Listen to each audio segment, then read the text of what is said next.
अस्सलामु अलैकुम वरहमतुल्लाहि वबरकातुह।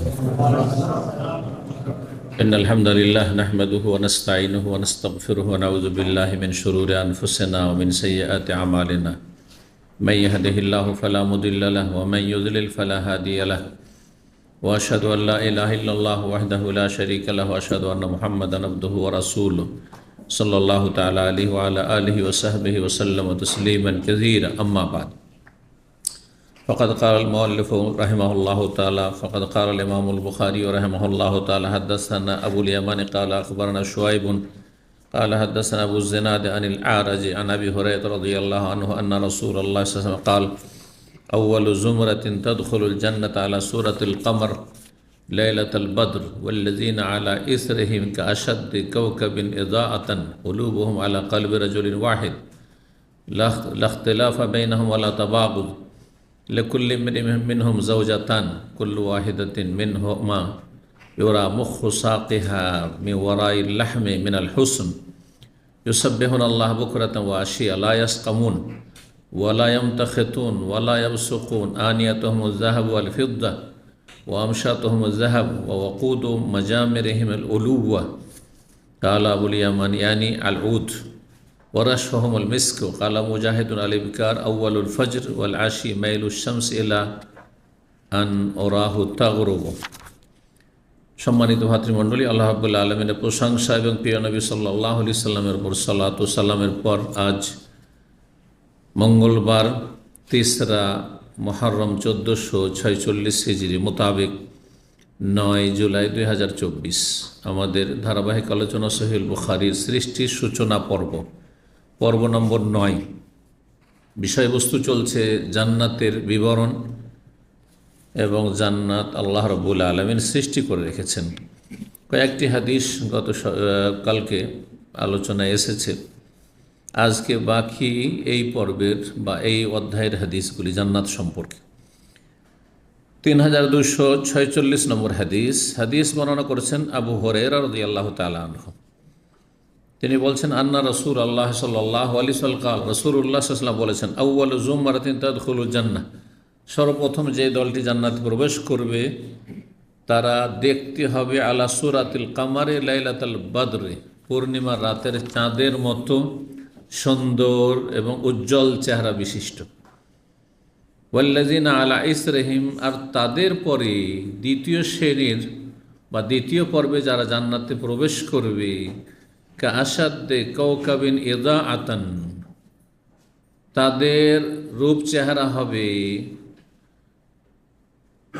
অত্যন্ত উজ্জ্বল তারকার মতো, অত্যন্ত উজ্জ্বল তারকার মতো। তারা আকাশের বা গ্রহ দুই রকম, কিছু আছে টিমটিম করছে, মিটমিট করছে, এমন উজ্জ্বল নয়, আর কিছু আছে একবারে উজ্জ্বল। তো উজ্জ্বল তারকার মতো আসাদ্দে কাউকে, যেই তারা বা যেই নক্ষত্র গ্রহ সবচেয়ে বেশি উজ্জ্বল আকাশে দেখা যায়, ওই রকম তাদের চেহারা সুন্দর হবে। দ্বিতীয় শ্রেণীর যারা প্রবেশ করবে, একজন দুজন নয়, একসাথে কত লোক প্রবেশ করবে আপনাদের অনুমান কি হইতে পারে? দুনিয়ার দরজা চিন্তা করছেন, আর এরকমই চিন্তা সাধারণত কতবার ঢুকবে। দুনিয়ার বিশাল যদি ফাটক হয় তো একসাথে কত লোক ঢুকবে, আর একসাথে বেশি লোক যদি ঢুকতে যায় তো সব তো পদদলিত হয়ে মারা যাবে। সব দুনিয়াতে হচ্ছে না, যখন তখন বিভিন্ন দেশে হচ্ছে, মানুষের পায়ে পিষ্ট হয়ে কত লোক মারা যাচ্ছে কোনো জায়গায় গিয়ে ওইরকম ভিড় করতে গিয়ে। জান্নাতের দরজায় একসাথে একবারে শুধু প্রবেশ করবে, পাশাপাশি, কেউ কারো পিছনে নয়। কত লোক হইতে পারে? যে বলবে হাত তুলবে। হ্যাঁ হ্যাঁ হ্যাঁ, 70,000 অথবা 70 লক্ষ। 70 লক্ষ না 7 লক্ষ? ওইটা 7 লক্ষ হবে ওইটা। 70,000 একসাথে ঢুকবে, আর আরেকটি হাদিসে এসছে কি 7 লক্ষ একসাথে ঢুকবে। জি, সবমেয়াতে আলফ, সবমেয়াতে আলফ 70 লক্ষ হয় না। হ্যাঁ, 700 আলফ যদি হইতো তাহলে হইতো। 700 আলফ মানে 7 লক্ষ। জি, তো আসছে হাদিস একসাথে এতগুলি, তাহলে প্রথম যারা পূর্ণিমার রাতের মতো, হ্যাঁ, পূর্ণিমার রাতের চাঁদের মতো দেখতে সুন্দর হবে, তাদের সংখ্যা কমপক্ষে 7 লক্ষ। 7 লক্ষ। আবার কখনো কখনো হাদিসের ওই সংখ্যাগুলি নির্ধারিত নির্দিষ্ট সংখ্যা বলা উদ্দেশ্য থাকে না, উদ্দেশ্য থাকে সংখ্যাধিক্য, অসংখ্য লোক বলে। যেমন আমরা বলি আরে লক্ষ লক্ষ মানুষ, মানে কি, হ্যাঁ, বহু লোক, বহু লোক, এটা উদ্দেশ্য হচ্ছে। অনেক কথা বললেন, ও হাজারো কথা বললাম, কাজ হলো না, হয়তো 10-20 বারই বলেছেন, বলে দিন হাজারো কথা বলছেন। তো উদ্দেশ্য হচ্ছে সংখ্যাধিক্য দেখানো, এটা ভাষার অলঙ্কার, প্রত্যেক ভাষাতে এটা আছে। তো এটাও হইতে পারে এর কমে না, কিন্তু উদ্দেশ্য হচ্ছে অসংখ্য লোক একসাথে ঢুকবে, আর কোনো ধাক্কাধাক্কি হবে না, কোনো ভিড় হবে না, কেউ কাউকে কষ্ট দিবে না, আরামসে ঢুকছে। আল্লাহু আকবার। চিন্তা করুন তো দেখি, তার জান্নাত কত বিশাল, বিশাল রাজত্ব, যা মুমিনদের জন্য আল্লাহ তৈরি করে রেখেছেন। এই জন্য আল্লাহ এই জান্নাতকে বলে ওয়াই যা রায় তাসাম্মা, সূরা তাহার আল্লাহ বলছেন, সেখানে যখন তুমি দেখবে জান্নাতের দৃশ্য, সাম্মা মানে সেখানে, ওখানে, মানালিকা রায়তা মুল নাইমান, দেখবে শুধু নিয়ামত আর নিয়ামত, ভোগের সামগ্রী।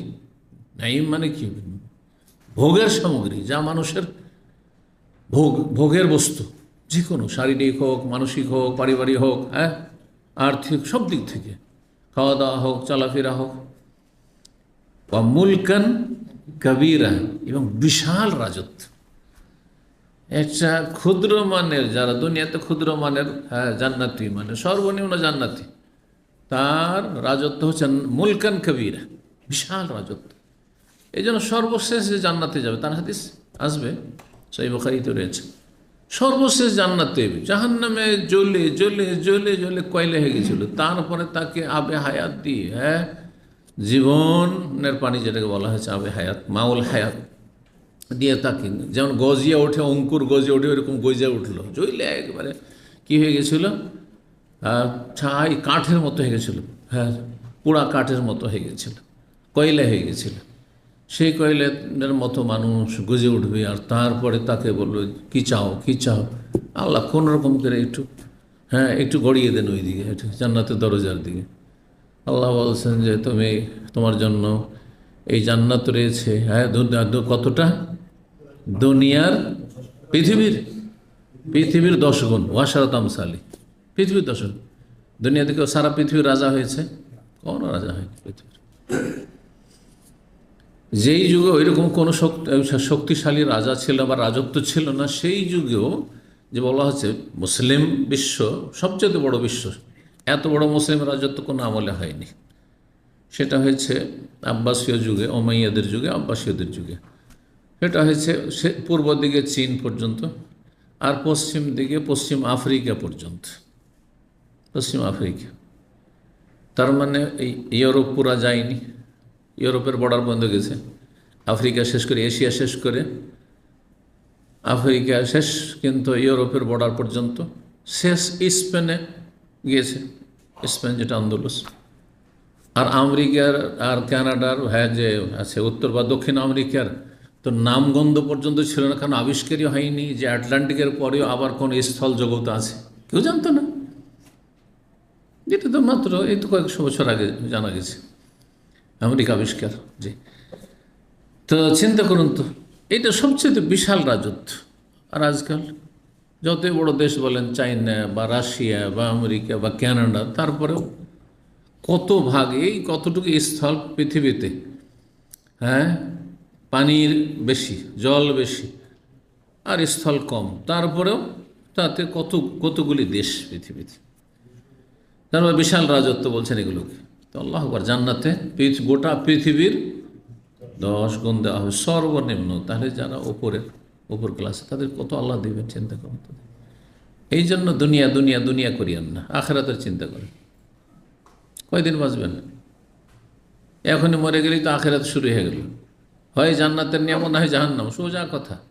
মরলেই, দাফন না করলেও শাস্তি চলছে পাপীর, দাফন করতে যদি দেরিও করে, হ্যাঁ বিলম্ব করে আত্মীয় স্বজন, তবু ভালো মানুষের নিয়ামত ভোগ করছে, নিয়ামত ভোগ করছে, শান্তি পাচ্ছে, দেখতে পাচ্ছেন। কারণও গায়েবের জগৎ, চোখের আড়ায় চলে গেছে। আল্লাহ রাব্বুল আখিরাতমুখী হওয়ার তৌফিক দান করেন।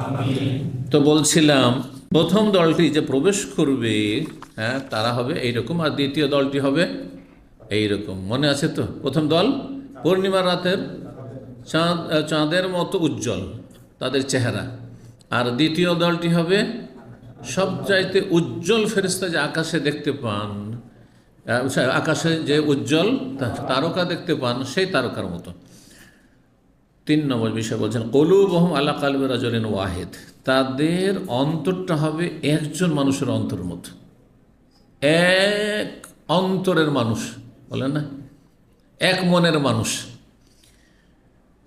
কোনো ইখতিলাফ, দ্বিমত, মতবিরোধ থাকবে না, যে না এ বলছে এটা করো, বলছে ওইটা করো। স্বামী স্ত্রীতে মিল হয় না, বলছে এটা খাবো, বলছে ওইটা খাবো। দুজন শুধু সফর করে দেখেন তো বুঝতে হবে। দুইজন বন্ধু মিলে একটা সফর করেন, ট্যুর করেন, কোনখানে নামবো শুরু হয়ে গেল ইখতিলাফ। এখানে বুঝো নামবো না, থামবো না, কন্টিনিউ করো, বলছে না নামতে হবে। বলছে দুইজনে মিল হয় না। খাবো কি, একজন বলছে এটা খাও, তার বলছে ওটা খাও, এইটাই মিল হয় না দুনিয়াতে। সুবহানাল্লাহ। রুমে যতই ঘনিষ্ঠ বন্ধুত্ব হোক না কেন, রুমে থাকার পরে বুঝতে পারেন যে কত বিরোধ হচ্ছে। একজন এসি বেশি চায়, একজন গরম বেশি চায়, একজন এসি চালায়, একজন বন্ধ করে দেয়, লাফিয়ে মারামারি করার জন্য উঠে যায়। হ্যাঁ, দিনই সার্কেলের লোক যে। তো ইখতিলাফ দুনিয়াতে, জান্নাতে কোনো মতবিরোধ থাকবে না, ওয়ালা তাবাগুজ, আর কোনো বিদ্বেষ, শত্রুতা আর হিংসা এসব কিছুই থাকবে না। অন্তর পরিষ্কার, অন্তর পরিষ্কার না করে, অন্তর নাপাক, যে অন্তরে শত্রুতা আছে, হ্যাঁ সামনাসামনি দেখা করছেন খুব মিষ্টি মুখ নিয়ে, আর ভিতরে শত্রুতা, না হয় হিংসা, না হয় বিদ্বেষ, আর বিভিন্ন রকমের রোগ আছে, এই রোগ নিয়ে জান্নাতে আল্লাহ ঢুকতে দেবে না। ওয়ানাযানা মা ফি সুদুরিহিম মিন গিল্লিন, আল্লাহ বলছেন জান্নাতীদের অন্তরে দুনিয়াতেও যদি আপোষে অনেক সময় মিল হয়নি, মতের মিল হয়নি, একটু বিদ্বেষ থেকেই গেছিল, শয়তান সুযোগ নিয়েছিল, কিন্তু জান্নাতি হয়েছে, শাস্তি পেয়েছে, দুনিয়াতে কিছু কষ্ট পেয়েছে, এটাই শাস্তি তার। কবরে আযাব হয়ে গেছে, ওইটি শাস্তি হয়ে গেছে হয়তো। হাসর মাঠে কিছু ঘামে হাবুডুবু করেছে, পুলিশেরা পার হতে গিয়ে ধাক্কা খেয়েছে, একটু হোঁচট খেয়েছে, কিন্তু শেষ জান্নাত চলে গেছে। আল্লাহ ওদের অন্তর থেকে দুনিয়াতে যে দুশ্মনীগুলো, শত্রুতা, হিংসা, বিদ্বেষ ছিল সব বের করে নেবেন, না জানা বের করে নেবেন। ইখওয়ানা, না সব ভাই ভাই হয়ে যাবে। আলা সরোরে, না আর সব আসনে সোফায় বসে, মোতাকাবের মুখোমুখি হয়ে বসে কথা বলবে, সামনাসামনি হয়। আল্লাহ কোরআন আয়াত। যাই হোক, জান্নাতের 10টি পর্ব কিন্তু আলোচনা আছে আমার, জানেন তো। যারা জান্নাত সম্পর্কে জানতে চাই, বিষয়ভিত্তিক, আশা করি সবগুলো বিষয় মোটামুটি জানতে পারবে, এবং দলিল সহ, আয়াত অথবা হাদিস, আর রেফারেন্স সহ, কোন আয়াত কোন হাদিস কোন কিতাবে আছে। বলছে লিকুল্লি ইমরিইন মিনহুম যাওজাতান, প্রত্যেক জান্নাতের দুটো করে এমন স্ত্রী থাকবে, মানে হুর। কুল্লু ওয়াহিদাতিন মিনহুমা, তাদের প্রত্যেকে দেখতে এত সুন্দরী হবে, ইউরা মুখু সাকিহা, তার পায়ের নলার মজ্জা দেখা যাবে, মে ওয়ারাই লাহমে, গোশতের ভিতর থেকে বা গোশত ভেদ করে, মিনাল হুসনে, সৌন্দর্যতার কারণে বা সৌন্দর্যের কারণে। ইউসাব্বিহুনা আল্লাহ ইলা বুকরাতান ওয়া আশিয়া, সকাল সন্ধ্যা জান্নাতীরা আল্লাহর তাসবিহ করতে থাকবে, শ্বাস নেওয়ার মতো তাসবিহ। লা ইয়াসখামুন, অসুস্থ হবে না জান্নাতে। দুনিয়াতে সৌদি আরবের থেকেও ভালো ভালো খেয়েও যারা খারাপ খাচ্ছে তার চেয়ে বেশি অসুস্থ হয়। অনেকে আছে যে ডাল ভাত খাচ্ছে, তারপরেও ওই রোগগুলি নেই যে রোগগুলি আপনার মধ্যে এত ভালো খেয়ে, তাই না? মাঝে মাঝে এই জন্য আমি চিন্তা করি আর বলিও মানুষকে, যে মানুষ যদি বেশি সুখে খাওয়ার জন্য আর বেশি ভালো খাবারের জন্য, ভালো যত্নের জন্য, অথবা বেশি পয়সার জন্য সুস্থ থাকতে পারত, তাহলে পয়সাওয়ালারা অসুস্থ হতো না। কিন্তু পয়সাওয়ালাদের রোগ বড় রোগ, ব্যয়বহুল বেশি। গরিবের রোগ ওই সর্দি, কাশি, জ্বর, জ্বালা সামান্য, ব্যাস চলছে। কিন্তু যত বড়, হ্যাঁ মানে যত বড় মানে কি দুনিয়ার দিক থেকে, দুনিয়ার যত ভোগবিলাসী জীবন তত রোগও এরকম ভোগবিলাসী, ছেড়ে যেতে চায় না, ছেড়ে যেতে চায় না ওই শরীর। এই জন্য দুনিয়ামুখী হবেন না। লায়েস খামুন, জান্নাতে জান্নাতির অসুস্থ হবে না। ওয়ালায়াম তা খেতুন, আর সেখানে কাশপোটা হবে না। ওয়ালায়াম সখন, থুথু হবে না। আনিয়া তহমদ জাহাব আলফিজা, তাদের পাত্রগুলি হবে, থালা বাসন হবে কিসের? স্বর্ণ এবং চাঁদির। ও আমসা তহমদ জাহাব, আর তাদের চিরুনি হবে স্বর্ণের। ও ওকুদ মাজামের হিম, আর তাদের সুগন্ধির ইন্ধন, যেই জ্বালানো সুগন্ধি, বখুর, জ্বালানো সুগন্ধির ইন্ধন। ইন্ধন বুঝেন তো? ইন্ধন মানে কি? প্রতি শব্দ বলতে হবে বাংলায়, আরবি বলছি না। যে বলবেন হাত তুলবেন। হ্যাঁ, জ্বালানো। ইন্ধন মানে জ্বালানি, ইন্ধন মানে জ্বালানি, যেটাকে জ্বালানো হয়। কাঠ জ্বালাচ্ছেন, হয় কয়লা জ্বালাচ্ছেন, গ্যাস জ্বালাচ্ছেন, ওইটা হচ্ছে ইন্ধন। এবার বোঝা গেছে? কি 71-এ স্বাধীন করলেন, শুধু নামে স্বাধীন, বাংলা কোথায়? হ্যাঁ, তো বলছেন যে ওয়াকুদ, এই জন্য দেখেন এই যে পেট্রোল পাম্পগুলোতে অনেকগুলোতে ওয়াকুদ লেখা আছে। হ্যাঁ, ফিউল মানে জ্বালানি, ইন্ধন। এখানে কোন লকড়ি কাঠি আছে? কি আছে? পেট্রোল। হ্যাঁ, পেট্রোল বা ডিজেল, সেটা হচ্ছে জ্বালানি, ইন্ধন, সেটা হচ্ছে জ্বালানি, বাংলায় জ্বালানি অথবা ইন্ধন। যে অকুদ হান্নাস ওয়াল হিজারা কোরআনে রয়েছে, জাহান্নামের জ্বালানি হবে বা ইন্ধন হবে কি? মানুষ এবং পাথর। চুলহার জ্বালানি দেখেন যুগ হিসাবে তাতে পরিবর্তন আসছে। এক সময় খড়কুটা ছিল, পাতা দিয়ে হইতো, কাঠ দিয়ে হইতো, কয়লা আসলো, কয়লা চুলহা আসলো, আর তারপরে গ্যাস আসলো, আরও কত কি আসবে। স্টোভে রান্না হয়তো কেরোসিন তেল দিয়ে। আমরা মাদ্রাসায় যেতে থাকতাম, সেখানেও ওসব কাঠফাটে জ্বালানির ইয়ে নেই, কোয়ার্টারে পরিবার নিয়ে 3 বছর এখানে আসা আগে 3 বছর ওই কেরোসিন স্টোভে চলে। গ্যাস আসেনি তখন, গ্যাস ছিল না তেমন, শতকরা একজনের বাড়ি তো গ্যাস আসেনি তখন, গ্যাসই আসেনি তখন। জানতাম যে কয়েকজনের বাড়ি, গোটা টাউনে কয়েকজন, 2-4 জন আছে যার গ্যাস তাও নিয়ে আসতে অনেক দূর থেকে, 50-100 কিলোমিটার দূর থেকে।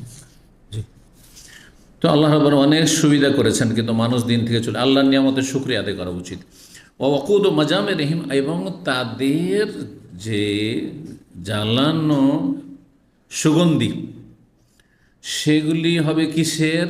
আল উলুওয়া, সুগন্ধির ইন্ধন হবে। আল উলুওয়া মানে আগর কাঠ।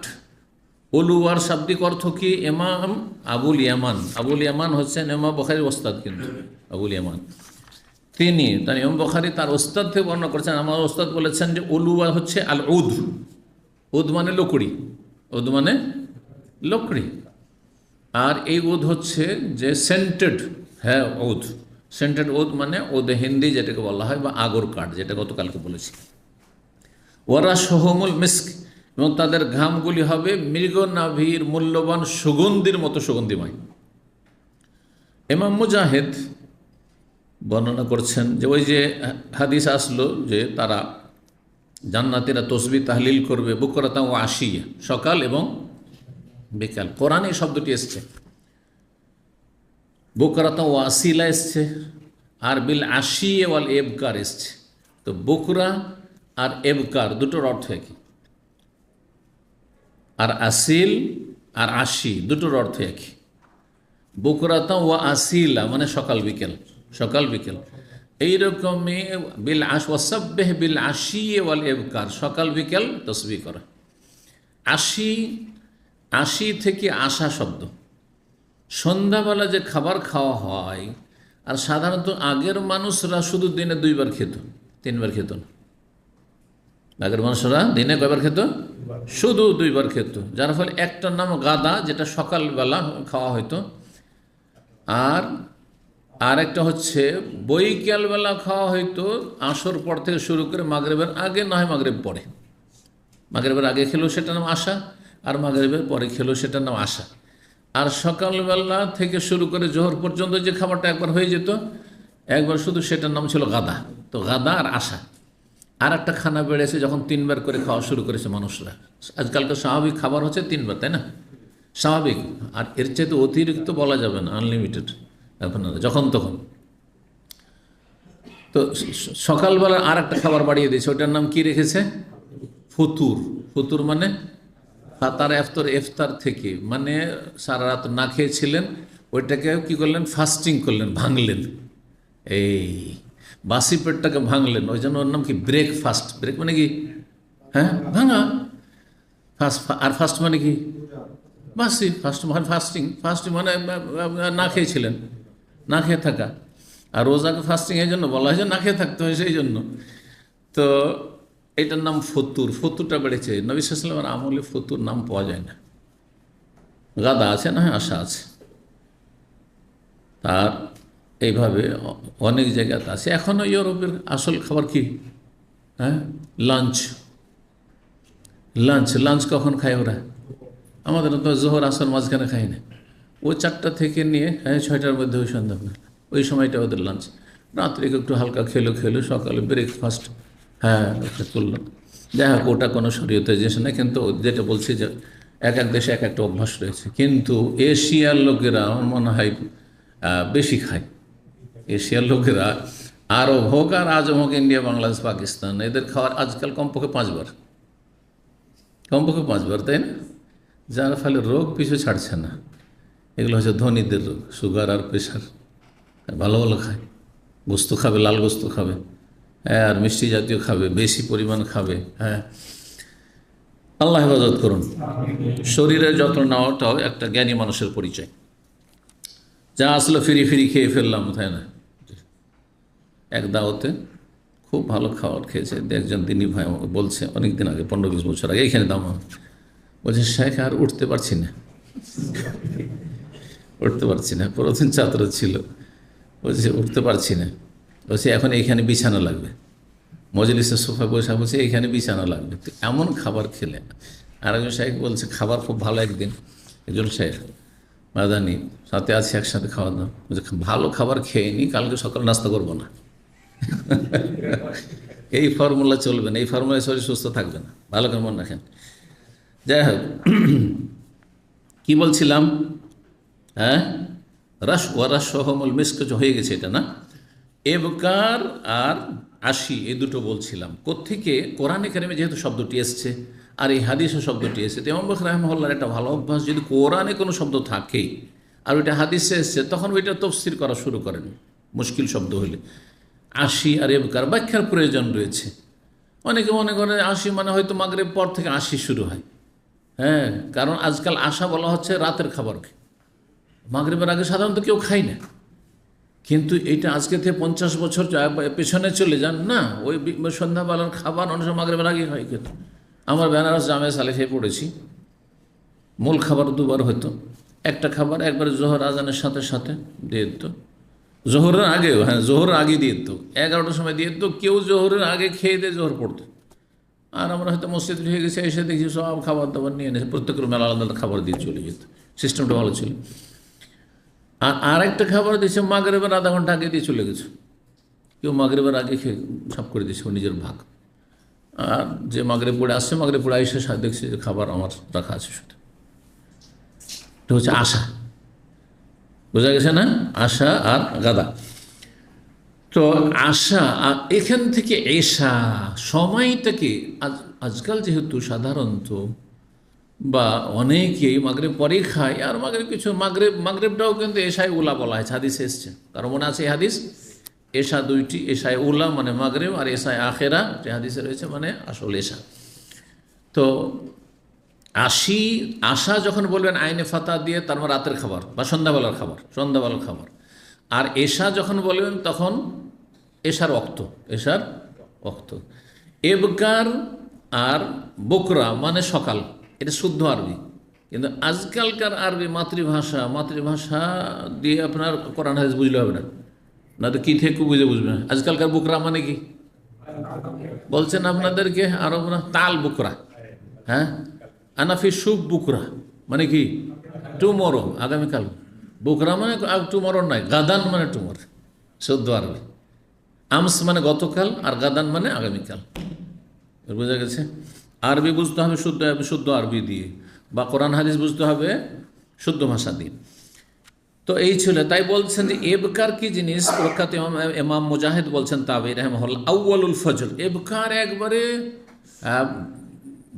ভোরকে বলা হচ্ছে। সকাল তো একটা লম্বা সময়, কিন্তু এবকার মানে একেবারে ভোর। ভোর আর সকালে পার্থক্য আছে, সকাল কথাটি ব্যাপক, তাই না? কিন্তু ভোর মানে একদম ফজর, ফজর সকাল সকাল। জি, আউয়ালুল ফজর, ফজরের প্রথম ওয়াক্তকে এবকার বলা হয়। আর আশি কখন থেকে শুরু হয়? বৈকাল মাইলুশ শামসে, সূর্য যখন মাথার ওপর থেকে গড়ে যায় বা ঢলে যায় তখন থেকে শুরু করে এলা আন তাগরুব, সূর্য ডুবা পর্যন্ত। এটা হচ্ছে বৈকাল। কারণ মাগরিবের পরে বৈকাল বলা হয় না, বলা হয় না, তখন সন্ধ্যা বা রাত। জি, এ হচ্ছে তফসির। আচ্ছা, হাদিস, এই হাদিসটি তো এর আগেও গেছে, তাই না? গত হাদিসটিও এরকম। তো এক হাদিসকে দুইবার করে নিয়ে এসছেন, অবশ্যই পার্থক্য। এই কথাটি আমি অনেকবারই বলেছি। ইমাম বুখারী রাহিমাহুল্লাহ কোনো হাদিস যদি একাধিকবার নিয়ে আসেন, কিছু না কিছু পার্থক্য রয়েছে। শব্দে পার্থক্য রয়েছে, হ্যাঁ, আর না হইলে সনদে পার্থক্য রয়েছে। আগের সনদের বর্ণনাকারী আবু হুরায়রা, এখানে আবু হুরায়রা, কিন্তু ওখানে আবু হুরায়রার ছাত্র হচ্ছে হাম্মাম বিন মুনাব্বি, এখানে আবু হুরায়রার ছাত্র হচ্ছে আব্দুর রহমান ইবনে হুরমুজ আল আরাজ। উনি একটু খোঁড়া ছিলেন, ওই জন্য তার উপাধি ছিল আরাজ। তার ছাত্র এখানে, আরাজের ছাত্র এখানে আবু জেনাদ, আর ওখানে হচ্ছে হাম্মামের ছাত্র হচ্ছে মামারের ছাত্র হচ্ছে আবদুল্লাহ ছাত্র মোহাম্মদ মুকাতিলের ছাত্র হচ্ছে ইমাম বুখারী। আর এখানে হচ্ছে আবু জেনাদের ছাত্র সোহাইবের ছাত্র আবুল ইয়ামানের ছাত্র ইমাম বুখারী। তাহলে সনদ আবু হুরায়রা বাদ দিয়ে বাকিটি সবটি আলাদা, তাই না? শুধু আবু হুরায়রা সাহাবীতে গিয়ে মিলছে, কত পার্থক্য হয়ে গেল। তারপরে ভাষাগত পার্থক্য রয়েছে। আগের হাদিসটাই শুধু প্রথম সারিতে যারা প্রবেশ করবে পূর্ণিমার রাতের মতো দেখতে হবে, তাদের কথা বর্ণনা করা হয়েছে। কিন্তু দ্বিতীয় সারিতে যারা জান্নাতে প্রবেশ করবে, যাদের রূপ চেহারা হবে উজ্জ্বল আকাশের তারকার মতো, তাদের কথা কিন্তু আসেনি এখানে। পার্থক্য হলো না? জি। তাহলে বর্ণনাকারীরা কেউ সংক্ষেপ একটু করে দিয়েছেন, দুটা বাক্য ছেড়ে দিয়েছেন, আর কেউ বেশি বর্ণনা করেছেন অতিরিক্ত। 3247 নম্বর হাদিস বর্ণনা করেছেন সাহাল ইবনে সাদ রাদিয়াল্লাহু তাআলা আনহু। তিনি বলছেন যে নবী সাল্লাল্লাহু আলাইহি ওয়াসাল্লাম বলেছেন, লা ইয়াদখুলান্না মিন উম্মতি 70,000 আও 700,000, আমার উম্মতের 70,000 অবশ্যই প্রবেশ করবে। অথবা বলেছেন বর্ণনাকারী, বলছেন সন্দেহ করে, 700,000, 700,000 মানে কি? 7 লক্ষ। তো 70 লক্ষ কিন্তু বলছেন, হ্যাঁ, 700,000, 7,000 মানে 7 লক্ষ, হয় 70,000 না হয় 7 লক্ষ প্রবেশ করবে। কেমনভাবে প্রবেশ করবে জান্নাতে? একজন আর একজনের পিছনে নয়, যে ওহো ভিড়ে কখন যে ঢুকতে, বাসে যখন ভিড়ের সময় দেখছেন, মক্কার বাসগুলো, হোটেলের বাসগুলোতে, অথবা যে কোনো জায়গায় বাসে যেখানে ভিড় আছে, আল্লাহ, সিট আর পাবেন একটু পিছিয়ে গেলে, অথচ আগে থেকে দাঁড়িয়ে আছেন, এমন হয়ে লোকজন ঢুকে গেল, আপনি বেশি ভদ্রতা দেখাতে গিয়ে আপনার আর সিটই পেলেন না আপনি, তাই না? এমনটা হবে না। বলছে লা ইয়াদখুল আউয়ালুহুম হাত্তা ইয়াদখুল আখিরুহুম, তাদের প্রথম যারা সামনে আছে তারা অতক্ষণ প্রবেশ করে যতক্ষণ শেষগুলো প্রবেশ না করবে। তার মানে কেমন? মানে সবগুলি একসাথে প্রবেশ করছে, আর কেউ কারো গায়ে ধাক্কা দিচ্ছে না, কোনো ভিড় হচ্ছে না। এত প্রশস্ত জান্নাতের একটি দরজা, একটি দরজা যদি এত প্রশস্ত হয় যে একসাথে একই মুহূর্তে 7 লক্ষ মানুষ প্রবেশ করছে, কেউ কারো থেকে কষ্ট পাচ্ছে না, একসাথে প্রবেশ করবে, কেউ আগে পিছে নয়। প্রথম এমনটা হবে না যে প্রথম লাইনে আগে একটু এগিয়ে আছে, তার আগে প্রবেশ করে তারপরে আখেরও পরের গুলো না, একসাথে তারা পাশাপাশি সব প্রবেশ করছে। ওজুহুহুম আলা সূরাতিল কামার লাইলাতান, তাদের চেহারা হবে দেখতে পূর্ণিমার রাতের চাঁদের মতো সুন্দর। 3248 নম্বর হাদিস বর্ণনা করছেন আনাস রাদিয়াল্লাহু তাআলা। এই হাদিসটা দুবার এসছে, কিন্তু এখানে দেখেন সাহাবী বর্ণনাকারী আনাস, পরেরটিতে আসছে বারা বিন আযিব, পরের হাদিসটি একই হাদিস কিন্তু। তো বলছেন আনাস রাদিয়াল্লাহু তাআলা আনহু যে উহদিয়া লিন-নবী জুব্বাত সুন্দুস, নবী সাল্লাল্লাহু আলাইহি ওয়াসাল্লামকে একটি উপঢৌকন দেওয়া হলো। উপঢৌকন মানে গিফট, হাদিয়া, উপহার। এটা বাংলা তরজমা, উপহার, উপঢৌকন। তো দেওয়া হইলো, হাদিয়া দেওয়া হইলো, উপহার দেওয়া হলো কি? জুব্বা, একটি জুব্বা। তাহলে সাহাবায়ে কেরামের আমলে জুব্বা বলা হতো, এটার নাম কি বলা হতো? জুব্বা। তাহলে ওইটাই শুদ্ধ ভাষা। যারা জুব্বা বলছেন, বাংলা ভাষীরা কিন্তু জুব্বাই বলছি আমরা সব আর তোপ বলি না। কিন্তু অন্যরা আরবদের দেখা দেখি কি বলছে, আরবরা তো শুদ্ধ সায়ের উচ্চারণ জানে, সব মানে কাপড়, ওখানে সব সব বলে, তো সেটা মনে হচ্ছে তোপ। কিন্তু ইন্ডিয়া পাকিস্তানের লোকদেরকে শুনবেন, উর্দু ভাষা অন্যদেরকে, এরা বলবে যে তোপ। কি বলবে? তোপ। তোপ মানে কামান হয়, তোপ বানিয়ে দিল। প্রথমে সৌদি আরব আসার পরে তোপ, সাজা তোপ, তোপ তোপ কেন করেছি, জুব্বাকে তোপ তোপ কেন করেছে? প্রথম মদিনা আসার পরে এরে কি শব্দটা কি? পরে আসলে তোপ টোপ না, তা নয়, সেটা সব। আর সব মানে কাপড়, সে ওর বহু বছর। জি, যে কোনো কাপড়কে বলা হয়, শুধু জুব্বাকে না। তো হাদিস বলছেন নবী সাল্লাল্লাহু আলাইহি ওয়াসাল্লামকে রেশম চিকন রেশম সুন্দর রেশমের জুব্বা একটি দেওয়া হলো নবী সাল্লাল্লাহু আলাইহি ওয়াসাল্লামের জন্য, বা সবার জন্য, মুমিন মুসলিমের জন্য। যা সাহাবাদের জন্য হারাম, যা মুমিনদের জন্য হারাম, তাই নবী সাল্লাল্লাহু আলাইহি ওয়াসাল্লামের জন্য হারাম, ঠিক না? একমাত্র কিছু কিছু বিষয়ে আল্লাহ তাকে ব্যতিক্রম করে, সেগুলো কোরআন হাদিস দ্বারা প্রমাণিত। কিছু মাসলা রয়েছে, বাকি সাধারণ মাসলা মাসাইল কি একই হুকুম, তাই না?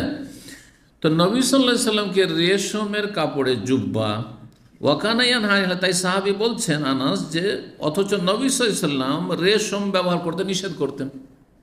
কাউকে যদি কোনো গিফট দেওয়া হয়, তার মানে এই নয় যে আপনি এটা ব্যবহার করেন।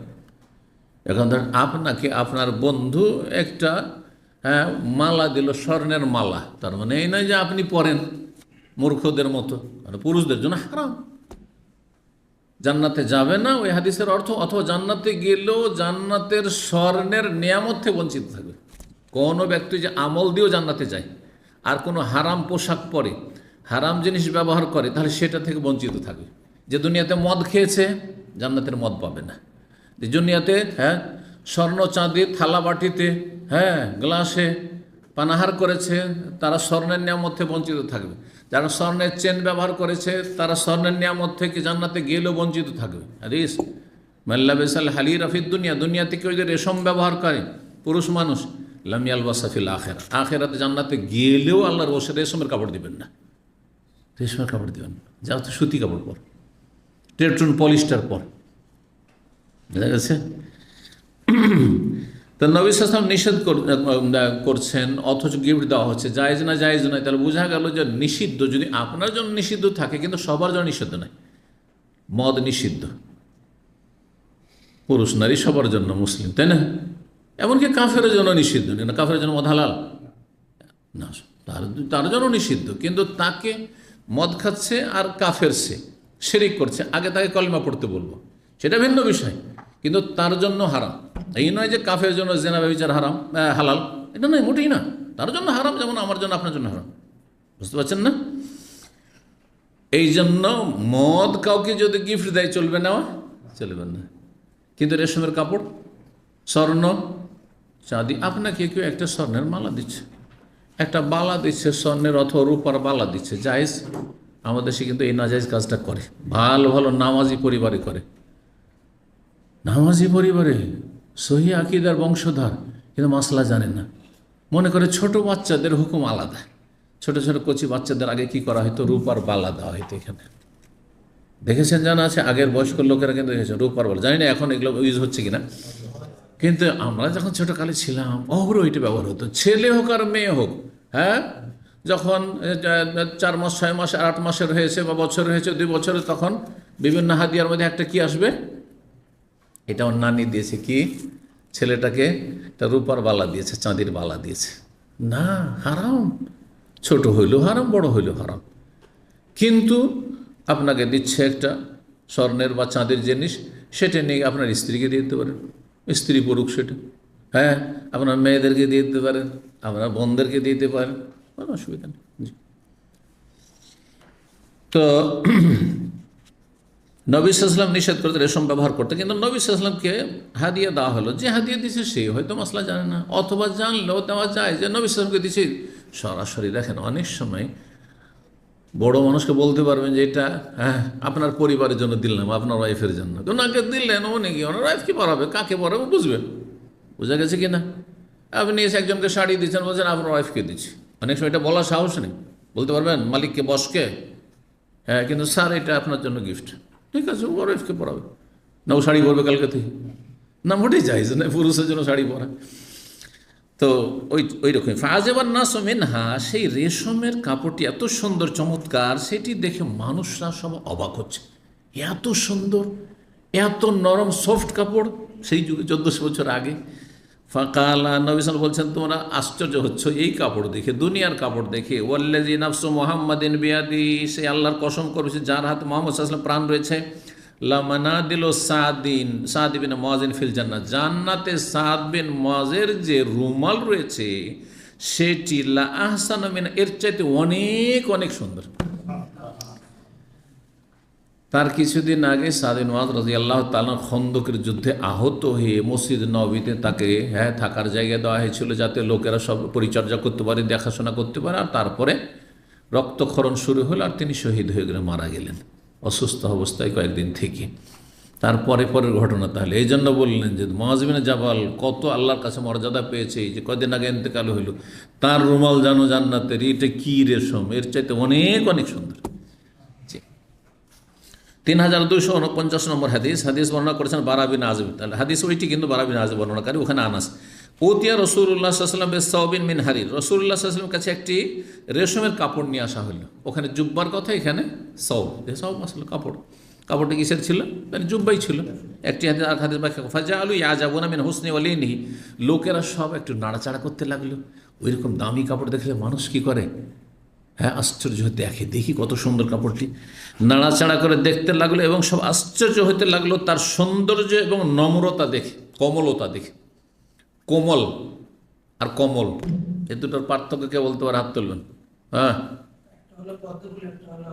কোনটা পদ্ম ফুল, কোনটা পদ্ম?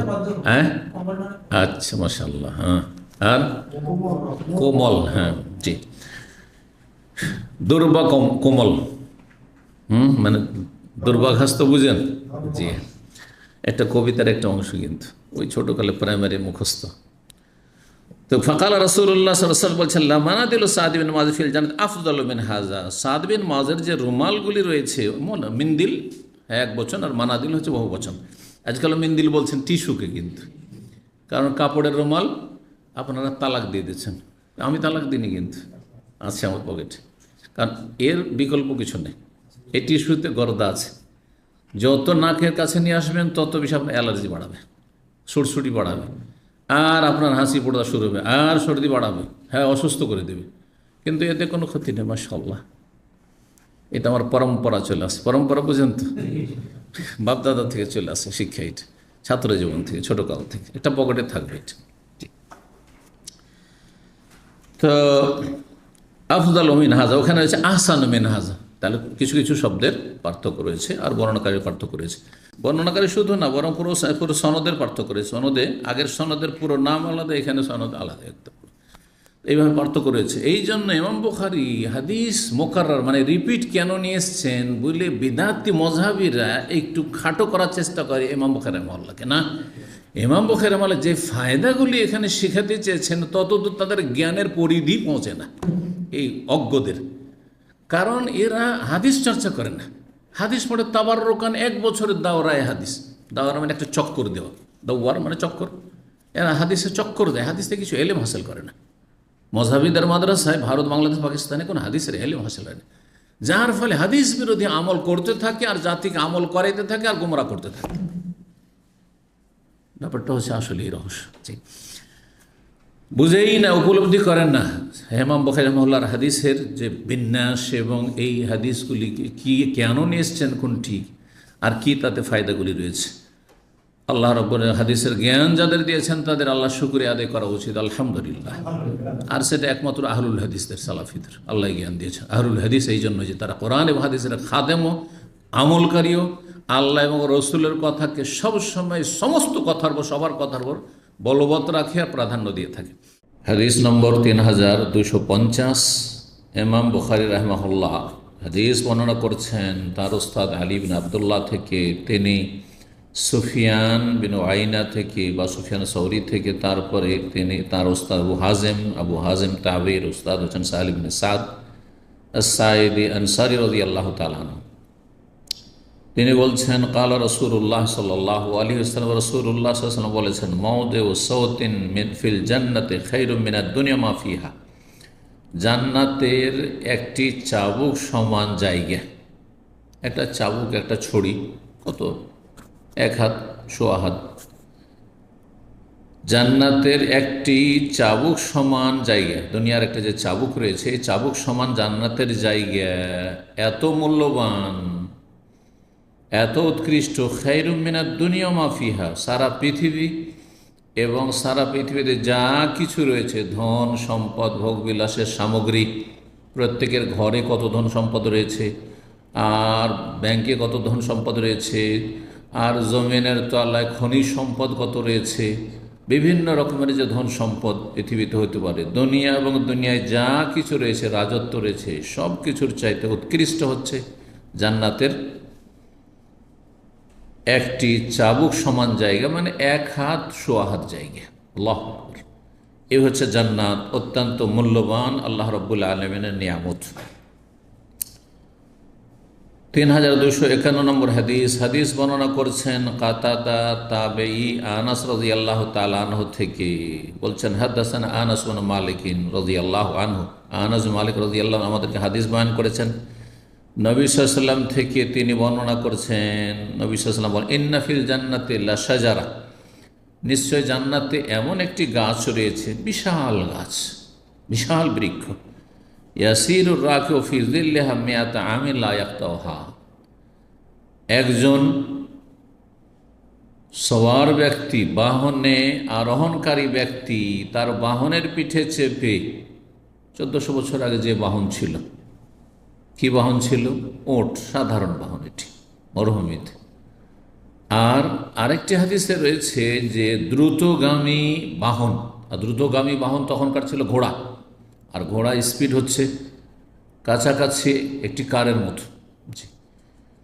একটি ঘোড়া যেটি দ্রুত বেগে ছুটতে পারে, সেই ঘোড়া নিয়ে একজন ঘোড়ার ওপর আরোহণকারী ব্যক্তি চলতে থাকবে সেই গাছের ছায়ার তলে, এক প্রান্ত থেকে আরেক প্রান্ত, ফিজিল্লাহা তার ছায়ায়, কতদিন?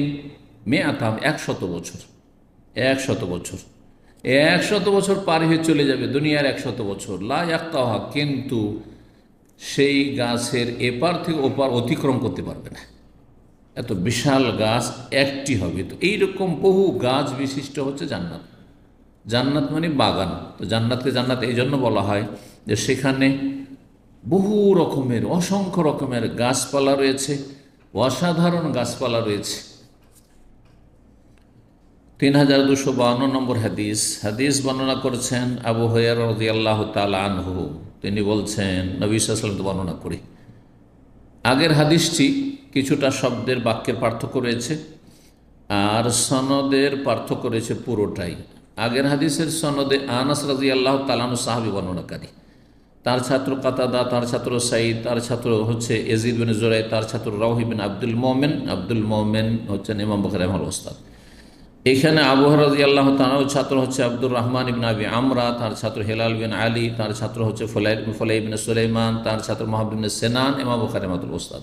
তাহলে পুরো সনদটাই হচ্ছে ভিন্ন, কিন্তু হাদিস সে বিষয়বস্তু এক, কিছুটা শব্দের পার্থক্য রয়েছে। বলছেন আবু হুরায়রা রাদিয়াল্লাহু তাআলা নবী সাল্লাল্লাহু আলাইহি ওয়াসাল্লাম থেকে বর্ণনা করে যে তিনি সাল্লাল্লাহু আলাইহি ওয়াসাল্লাম বলে ইন্না ফিল জান্নাতি লা শাজার, নিশ্চয়ই জান্নাতে এমন একটি গাছ রয়েছে, ইয়াসিরুর রাকিউ ফি যিল্লিহা, তার ছায়ায় একজন সওয়ার ব্যক্তি, বাহনে চাপা ব্যক্তি চলতে থাকবে, মেয়াত আম 100 বছর, এখানে আগেরটাতে ছিল মেয়াত আম, এখানে রয়েছে মেয়াতা সানা। সানাতন মানেও বছর আর আম মানেও বছর। যদি আরবি ভাষায় দুটোতে কিছুটা পার্থক্য আছে, ভাষাবিদরা করেছেন। আম বলা হয় সাধারণত সচ্ছলতার বছরকে, যে বছরে যথেষ্ট পরিমাণে বর্ষা বৃষ্টি রয়েছে আর ফসল হচ্ছে স্বাভাবিক, এটা হচ্ছে আম। আর সানাতন কষ্টের বছরকে বলা হয়, দুর্ভিক্ষের বছরকে বলা হয়। দলিল ইউসুফ আলাইহিসসালামের ঘটনায় সূরা ইউসুফে রয়েছে। জি, যেখানে দুর্ভিক্ষের বছরগুলির কথা বলা হয়েছে সেখানে সেনিন এসছে বা সানা এসছে, আর 7 বছর ধরে দুর্ভিক্ষ থাকবে। আর যেখানে সুখের বছরগুলির কথা রয়েছে সেখানে আম শব্দটি ব্যবহার হয়েছে, কিন্তু এমনি সাধারণভাবে একটি অপরটির জায়গায় ব্যবহার হয়ে থাকে। এর দলিল যদি পড়তে চান কোরআনে কারিমে, মানে যে একটি বিশাল গাছ, একটি গাছ এত লম্বা চওড়া হবে জান্নাতে যে তার ছায়াতলে এক মাথা থেকে আর এক মাথা 100 বছর চলতে থাকবে, তারপরেও লায়াক্তা, আগের হাদিসে লায়াক্তা পার করে যেতে পারবে না। গাছের তলা থেকে যে 100 বছর চলেও, এখানে ওই শেষ শব্দটি নেই, লায়াক্তা হওয়াটি নেই, 100 বছর চলতে থাকবে। এর দলিল যদি পড়েন সূরা ওয়াকিয়ার 38, আল্লাহ বলছেন জান্নাতের যে বিভিন্ন যে দৃশ্যগুলি রয়েছে তার একটি হচ্ছে ওয়াজিল্লিম মামদুদ, সুদূর সম্প্রসারিত ছায়া হবে জান্নাতে, সুদূর সম্প্রসারিত দীর্ঘ ছায়া হবে, অর্থাৎ গাছপালার ছায়া সুদীর্ঘ হবে, অনেক লম্বা চওড়া হবে, জিল্লিম মামদুদ। 3253 নম্বর হাদিসে এই জান্নাত সম্পর্কে আরেকটি হাদিস রয়েছে, আগের সনদ থেকে দিয়েই বর্ণিত, ওয়ালা কাবা কওসে আহাদিকুম ফিল জান্নাতে, জান্নাতে তোমাদের একটি ধনুক পরিমাণ জায়গা। একটি হাদিস আসলো কি পরিমাণ, চাবুক পরিমাণ। এখানে আসলো কওস মানে ধনুক, কওস মানে ধনুক, আর সাহমন মানে তীর, তীর, ধনুক তীর।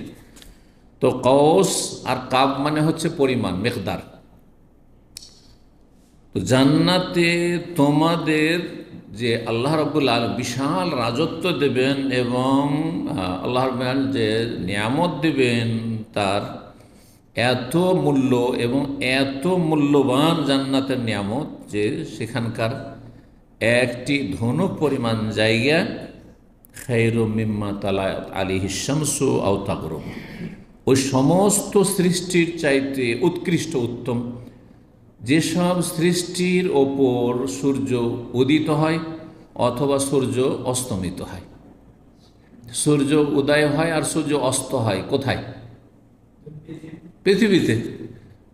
তাহলে আগের হাদিস আর এই হাদিসের ভাব অর্থ, যেটা বলে খায়রুন মিনাদ দুনিয়া মাফিহা, দুনিয়া পৃথিবী এবং পৃথিবীতে যা কিছু রয়েছে, গাছপালা, নদী নালা, সাগর মহাসাগর, স্থল জল, যা কিছু রয়েছে এবং যত সম্পদ রয়েছে সব কিছুর চাইতে উৎকৃষ্ট। এখানে যার উপর সূর্য উঠে আর যার উপর সূর্য ডুবে তার চাইতে উৎকৃষ্ট, আর সেটি হচ্ছে পৃথিবী, দুনিয়া। তাহলে আগের হাদিস যেটি 3250 আমরা দেখলাম খায়রুম মিনাদ দুনিয়া মাফিহা, আর এখানে খায়রুম মিম্মা তালাত আলাইহিশ শামস, একই কথা, একই কথা, শুধু ভাব প্রকাশের আপনার পার্থক্য বা ভাষার পার্থক্য, কিন্তু সার কথা বা মর্ম কথা একই। 3254 নম্বর হাদিস, এই হাদিসটি কয়েকবার করে এসেছে এর আগে। বলছেন আবু হুরায়রা রাদিয়াল্লাহু তাআলা আনহু বর্ণনাকারী, নবী সাল্লাল্লাহু আলাইহি সাল্লাম থেকে বর্ণনা করে যে নবী সাল্লাল্লাহু বলেন, আউয়ালু জুমরাতিন তাদখুলুল জান্নাহ, সর্বপ্রথম যে দলটি জান্নাতে প্রবেশ করবে তাদের রূপ চেহারা হবে আলা সূরাতিল কামারে লাইলাতুল বদর, পূর্ণিমার রাতের চাঁদের মতো উজ্জ্বল। ওয়াল্লাযিনা আলা আসারিহিম, আর যারা তাদের পরে, এখানে আসারিহিম, আর আগের হাদিসে এসেছিল 3246 নম্বর, ওয়াল্লাযিনা আলা ইসরিহিম, ইসরিহিম মানে পরে, আর ওর বহু বচন হচ্ছে আসারিহিম, আসার মানে পরে, পেছনে। তো অনাক্ত মা কাদ্দামু আসারহুম, সূরা ইয়াসিনে রয়েছে আসারহুম। তো বলছেন যে তারা হবে যারা দ্বিতীয় পর্বে জান্নাতে প্রবেশ করবে তাদের রূপ চেহারা কেমন হবে বলছেন, আহসানে কওকাবিন দুররিইন ফিস সামা ইদাআতান, আকাশের সবচাইতে উজ্জ্বল তারকার চাইতেও বেশি সুন্দর। আহসানে কওকাব, আকাশের তারকার মধ্যে সবচাইতে সুন্দর উজ্জ্বল যে তারকা নক্ষত্র রয়েছে তার মতো সুন্দর হবে রূপ চেহারা। জি, সৌন্দর্যের ক্ষেত্রে সাদৃশ্যতা, সাদৃশ্যতা যে একটা আর একটা জিনিসের সাথে তুলনা করা হয় সব ক্ষেত্রে হয়নি। যেমন মানুষের সাহস অথবা বীরত্বের তুলনা করতে গিয়ে আরবরা বলে জায়দুন কাল আসাদ, জায়দ হচ্ছে সিংহের মতো। আজকালও আমাদের বাংলা ভাষা সিংহ পুরুষ, সিংহ পুরুষ মানে কি? সিংহের মতো হিংস্র, খুনি, উদ্দেশ্য খুনি করে। তো সিংহ তো খুন করে, হ্যাঁ, মানুষকে ফেড়ে ফেলে, মানুষ খাওয়াই হচ্ছে সিংহের কাজ। তো এই কাজ তো করলে ওকে সিংহ বলবে না। সিংহ পুরুষ কাকে? যে বীর বাহাদুর, সাহসী, বীরত্ব উদ্দেশ্য। তো ওই রকমই সৌন্দর্যে তুলনা করা হয়, তার মানে সব দিক থেকে তারকার সাথে তুলনা করা হয়নি। তারকা ধ্বংসশীল, তাই না? কিন্তু মানুষ জান্নাতে যাওয়ার পরে ধ্বংসশীল নাই, তাহলে ওখানে তুলনা নেই। কিন্তু তারকা দুনিয়ার ধ্বংস হয়ে যাবে, সব কিছু ধ্বংস হয়ে যাবে। তারকার জন্য জান্নাত নয়, কিন্তু মানুষের জন্য মুমিন যদি হয় জান্নাত, তাই না? তো সৌন্দর্যের ক্ষেত্রে এখানে তুলনা করা হয়েছে। কলুবহুম আলা কালবি রাজুলিন ওয়াহিদ, তাদের অন্তর হবে একজন মানুষের অন্তরের মতো, একই মনের মানুষ হবে তারা। কোনো রকমের মতবিরোধ, শত্রুতা, বিদ্বেষ, হিংসা, কলহ, এই সব কিছু থাকবে না, কোনো টানাপোড়া থাকবে না। লা তাবাগাযা বাইনহুম, তাদের মাঝে কোনো রকমের শত্রুতা বিদ্বেষ থাকবে না। ওয়ালা তাহাসুদা, কোনো হিংসা থাকবে না পরস্পর। লিকুল্লি ইমরিইন যাওজাতান মিনাল হুরিইন, তাদের প্রত্যেকের, জান্নাতীদের প্রত্যেকের জন্য এমন দুইজন তাদের স্ত্রী হবে হুরে ইন থেকে। তার বুঝালে এই স্ত্রী দুনিয়ার স্ত্রী নয়, হুরে মিনাল হুরিল ইন, হুরে ইন থেকে। আর এখান থেকে এটাও বোঝা গেল যে হুরে ইন হচ্ছে তারা নারী, তারা পুরুষ নয়। কারণ কিছু কিছু বক্তা বা স্কলার এখানে অমুসলিমদের জবাব দিতে বিভ্রান্তির শিকার হয়েছে। হুরের কোনো জেন্ডার নেই, হ্যাঁ, হুরের কোনো লিঙ্গ নেই। হুর যেমন পুরুষকে দেওয়া হবে তেমনই মহিলাকে দেওয়া হবে। এটি একেবারে দিন সম্পর্কে অজ্ঞতা, এটি মোটেই দিনের কথা নয়। যত বড় ব্যক্তি বলুক না কেন, তার দিন ইসলাম সম্পর্কে, আকিদা সম্পর্কে বা আরবি ভাষা সম্পর্কে সেই দক্ষতা থাকলে এমন কথা বলতো না। হুর শব্দটি হাওরার বহু বচন, এক বচন হচ্ছে হাওরা, আর হুর হচ্ছে বহু বচন। আইন, আইনার বহু বচন, আরবি ভাষা। হাওরা কাকে বলা হয়? অত্যন্ত ফর্সা উজ্জ্বল কোনো নারীকে কি বলা হয়? হাওরা বলা হয়। তো হুর যে জান্নাতি রমণী হবে তারা কি হবে? অত্যন্ত ফর্সা উজ্জ্বল হবে, দেখতে অতি সুন্দর হবে। আইন, আইনার বহুবচন। আয়না, আইন থেকে, আইন মানে চক্ষু, আর আয়না মানে বড় চক্ষু বিশিষ্ট এমন মহিলা, এমন নারী, এমন রমণী যে বড় ডাগর চক্ষু, ডাগর চক্ষু বলা হয়, তাই ডাগরা ডাগরা বা ডাগর চোখ বলা হয়। তো ডাগর চক্ষু বিশিষ্টা আর বড় চোখ ওলা মানুষকে দেখতে সুন্দর লাগে। ছোট চোখ ওলা মানুষকে দেখতে সুন্দর লাগে না। একটা অসুন্দর হচ্ছে ছোট চোখ হওয়া, বোঝা গেছে না? কিন্তু বড় চোখ দেখতে ভালো লাগে। আচ্ছা, তারপরে চোখ যদি, চোখের আপনার যে পাতাগুলো বা কিনারা রয়েছে সেগুলো যদি কালো কালো হয়ে থাকে, যেন প্রাকৃতিক সুরমা লাগানো আছে, ওইটাকে আরও সৌন্দর্য বাড়িয়ে দেয়। তো চোখেরও বেশ কিছু সৌন্দর্যের দিক রয়েছে, বড় চোখ হওয়াটা একটা সৌন্দর্য। তো সেসব জান্নাতি রমণীদের, যা জান্নাতীদেরকে দেওয়া হবে, তারা বড় চোখ বিশিষ্ট হবে এবং তারা বড় সুন্দর ফর্সা উজ্জ্বল হবে। ইউরামু খুসুকাহিন্না, তাদের পায়ের নলার মজ্জা দেখা যাবে। মিওয়ারাইল আজমে ওয়াল্লাহমে, হাড় হাড্ডি এবং গোস্ত ভেদ করে, মানে গোস্তের ভেতর থেকে দেখতে পাবে, বাহির থেকে দেখা যাবে যে ভিতরে, হাড়হাড্ডির ভিতরে যে মজ্জা অস্থির রয়েছে তা দেখা যাবে। মিনাল হুসনে, অন্য রিওয়ায়াতে রয়েছে, এটা সৌন্দর্য বাড়াবে, অসুন্দর লাগবে না, কঙ্কালের মতো। তার মানে কি ওইটা না ভাবে যে সব কিছু যখন দেখা যাবে হাড়হাড়ি তো দেখতে তো খারাপ লাগবে, বেশি লাগবে না, না বেশি লাগবে না, সুন্দর লাগবে বরং। মিনাল হোসেন 3255 নম্বর হাদিস বর্ণনা করেছেন বারা ইবনে আযিব রাদিয়াল্লাহু তাআলা আনহু। নবী সাল্লাল্লাহু আলাইহি সাল্লাম বলেন, লাম্মা মাতা ইব্রাহিম, যখন ইব্রাহিম রাদিয়াল্লাহু তাআলা আনহু মারা গেছিলেন। ইব্রাহিম যখন নবীর কথা আসবে তখন কি বলবেন? আলাইহিস সালাম বলবেন বা আলাইহিস সালাতু ওয়াস সালাম বলবেন। কিন্তু নবী সাল্লাল্লাহু আলাইহি সাল্লামের ছেলে যখন ইব্রাহিম আসবে তখন কি বলবেন? রাদিয়াল্লাহু আনহু। এটা হচ্ছে আহলে সুন্নাত ওয়াল জামাতের ভাষাগত পরিচয়। আপনার ভাষাতে বোঝা যাবে যে আপনি আহলে সুন্নাত, আপনি সুন্নি মুসলমান, কোরআন সুন্নাহর অনুসারী, আপনি হয় সালাফি, নয় হানাফি, নয় শাফি, নয় মালিকি, নয় হাম্বলি, কিন্তু আপনি শিয়া রাফেজি না। শিয়া রাফেজি না, যারা ইহুদিদের ষড়যন্ত্রের শিকার হয়ে দিন ইসলাম থেকে বিভ্রান্ত হয়েছে, দিন ইসলামকে বিকৃত করেছে এবং সাহাবা কেরামদের দুশ্মনী যারা দুনিয়াতে খরিদ করে জাহান্নাম খরিদ করেছে, তারা নবী পরিবারের দোহাই দিয়ে তারা ইসলামকে ধ্বংস করার চেষ্টা করেছে। এটাই ইহুদি সাবাই ষড়যন্ত্র ছিল যে খুব বেশি দোহাই দাও নবী পরিবারের, আলেবায়ত নবী বংশ, আর তারপরে ইসলামকে ধ্বংস করো। এই জন্য তারা কোনো হাদিস মানে না, কারণ সাহাবিরা যেহেতু বর্ণনা করছে, আর সাহাবিরা তাদের কাছে কাফের, সবচাইতে খারাপ তাদের কাছে সাহাবাই কেরাম, নাউযুবিল্লাহ। 5 জন ছাড়া লক্ষ লক্ষ সাহাবী নাকি সব মুরতাদ হয়ে গিয়েছিল। এটা হচ্ছে এশিয়া রাফিজ, ইসলামের দুশ্মন, যাদেরকে মুসলিম বলা হচ্ছে কিন্তু তারা ইসলামের ঘরের বিপজ্জনক দুশ্মন, এবং 1400 বছর ইতিহাসে সর্বদাই দুশ্মনী করতে থেকে যখন থেকে এদের জন্ম হয়েছে। আল্লাহ তাদের অনিষ্ট দিয়ে তাদেরকে ধ্বংস করেন এবং তাদের অনিষ্ট থেকে আহলে সুন্নাত ওয়াল জামাত এবং কোরআন সুন্নাহর হেফাজত করেন, হারমাইন শরীফের আল্লাহ হেফাজত করেন। তো ইব্রাহিম রাদিয়াল্লাহু তাআলা আনহু যখন মারা গেলেন, ইব্রাহিমের মায়ের নাম কি ছিল?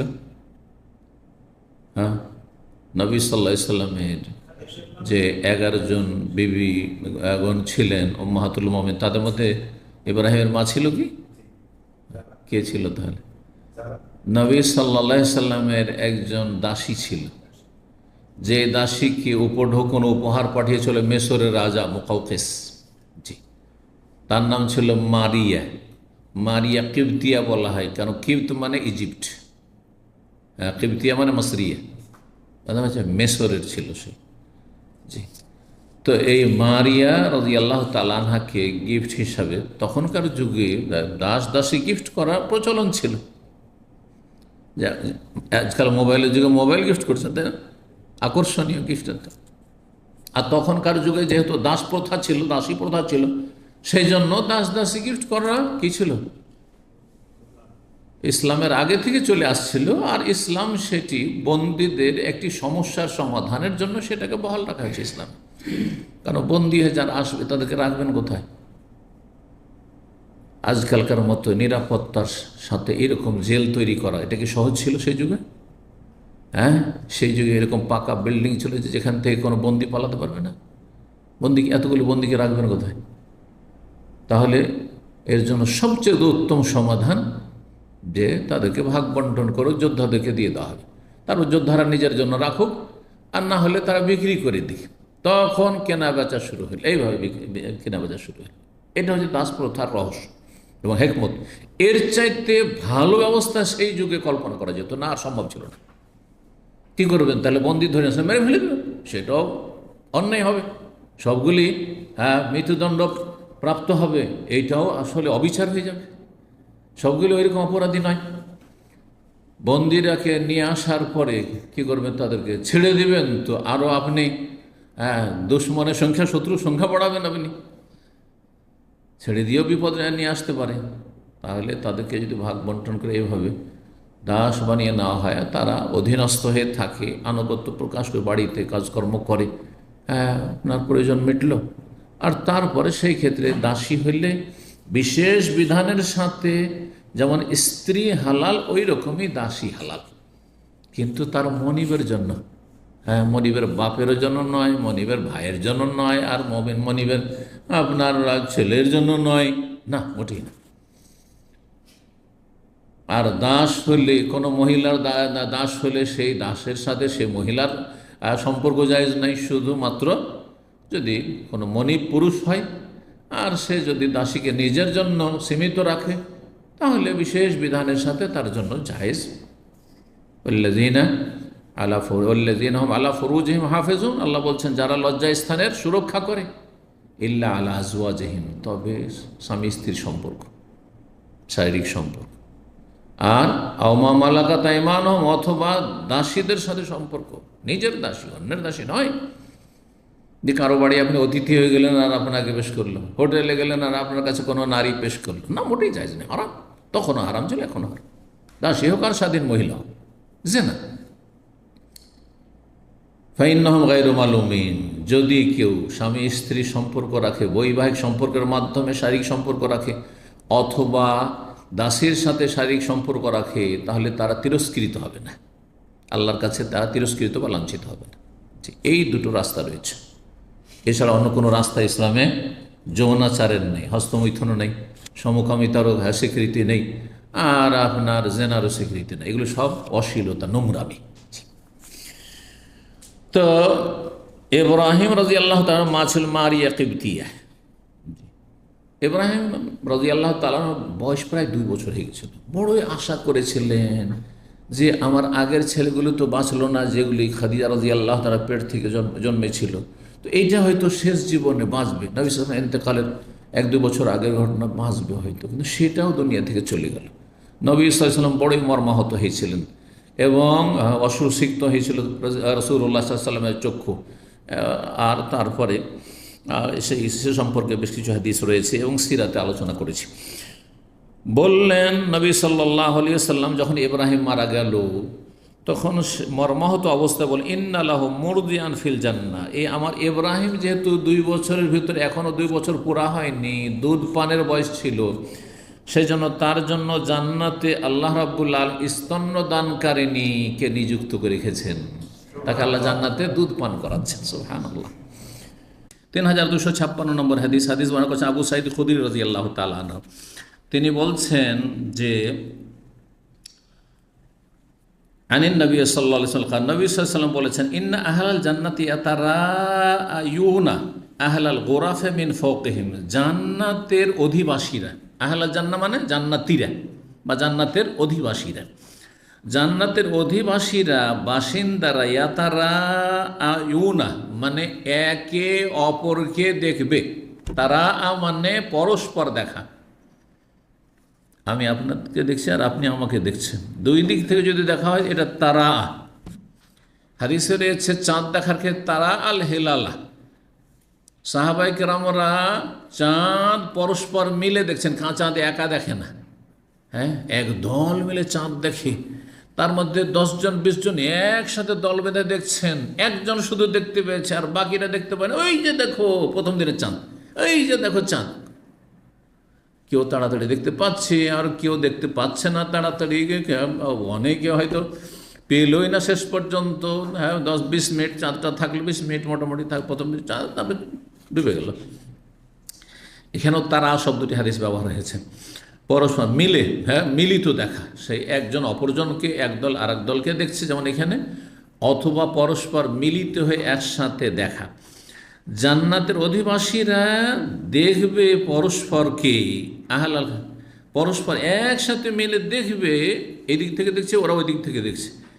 আহলাল গোরাফে মিন ফাওকিহিম, তাদের ওপরে যে অট্টালিকা রয়েছে বা প্রাসাদ রয়েছে, প্রাসাদের অধিবাসীদেরকে, এখানে আহলাল গোরাফ, আহলাল জান্নাহ জান্নাতের অধিবাসী, আর আহলাল গোরাফ গোরফাতনের বহুবচন হচ্ছে গোরাফ।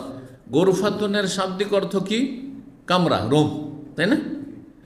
কিন্তু গোরফার অর্থ এখানে হচ্ছে প্রাসাদ, কি প্রাসাদ, অট্টালিকা।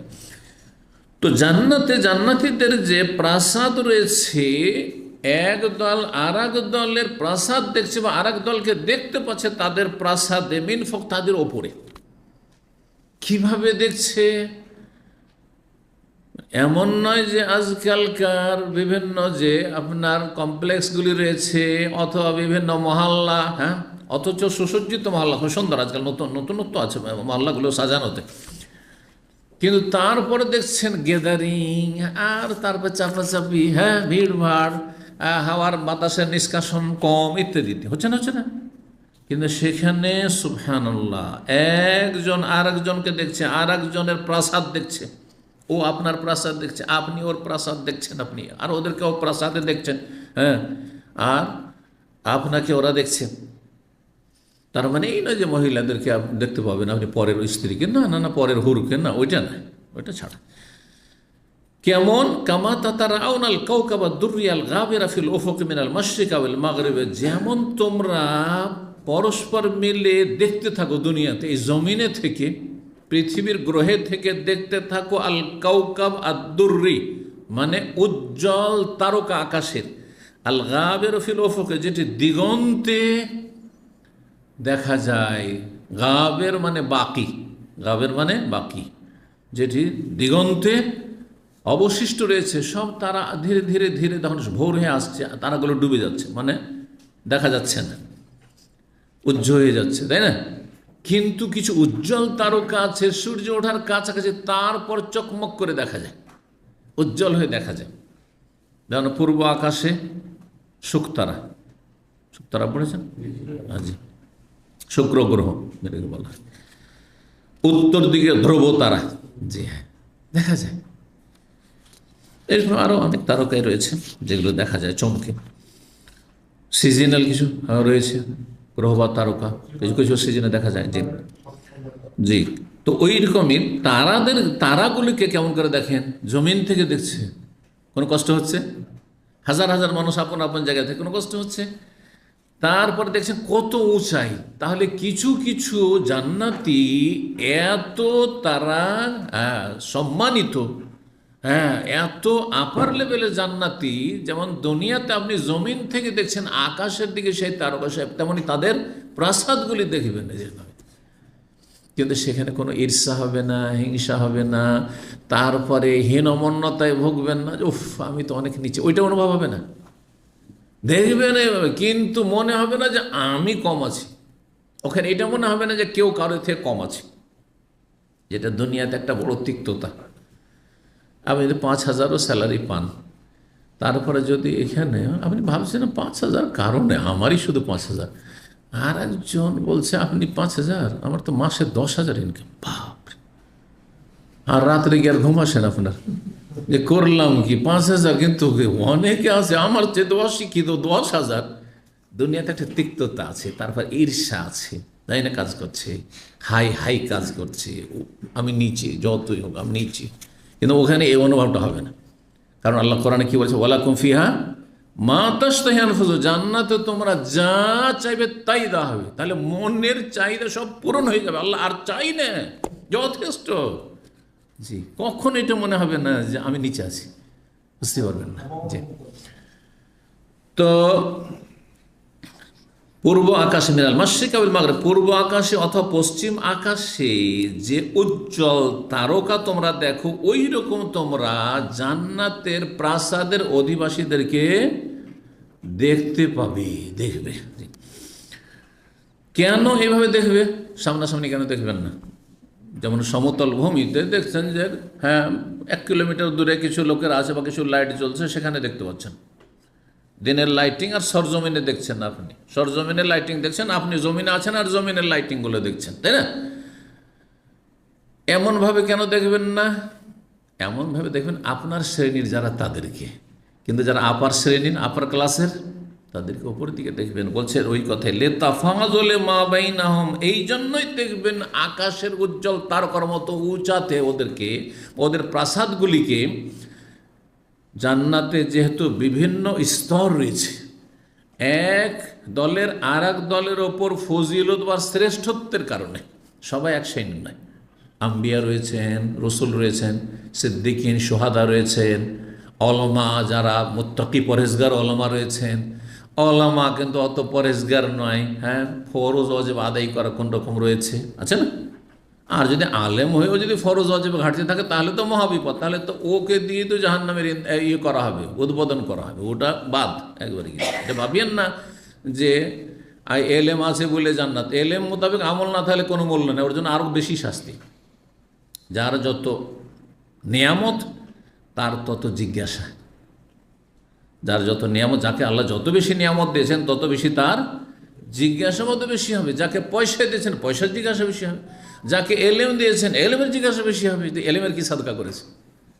আমার পয়সা নেই, পয়সার সাদকার কথা আমাকে আল্লাহ জিজ্ঞাসা হয়তো করবেন না, কিন্তু আমাকে আমার এলেমের সাদকার কথা বলে জিজ্ঞেস করবেন।